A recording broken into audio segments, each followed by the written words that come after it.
Narcissists may not appear vain at all. Years ago, my therapist told me that she thought someone in my life displayed narcissistic tendencies. And the first thing out of my mouth was, oh no, she hates herself too much. And my therapist was like, that doesn't mean anything. Narcissists often hate themselves, but they don't realize it, and that's why they're projecting. Narcissists are people who are self-absorbed. It doesn't mean they like themselves, but because they are self-absorbed, they are obsessed with making other people perceive them as capable. Not just capable, grandiose. So they come across at first as very, very charming, but then it can go all downhill from there. I've heard it likened to as eating a chocolate cake. The first few bites are delicious, but if you keep eating, it's gonna make you sick. And there are degrees of narcissism.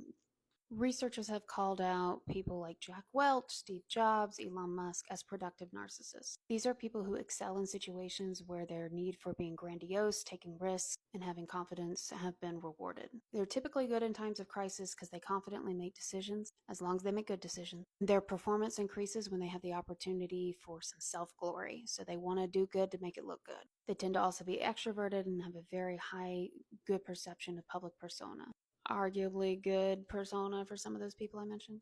They can be good for working with people who are unfamiliar with a new field or shy because their extroversion brings out those people and makes them feel comfortable. But when taken too far, it's extremely damaging.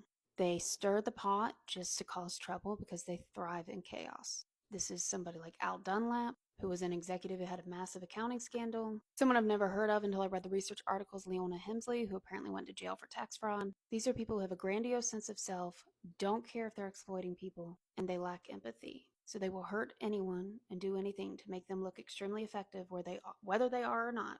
And actually, people eventually like them less, right? Because they're exploiting them. But they also have their little cults of people who think they can do no wrong because they've bought into this image. And the narcissist also takes credit for anything positive that happens, whether they helped or not, even though they're causing all this chaos in the organization. So their little cult still believes they are effective.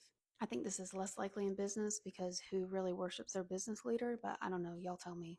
But usually these leaders who have extreme narcissism have to be kicked out of the company, or some of them even go to jail.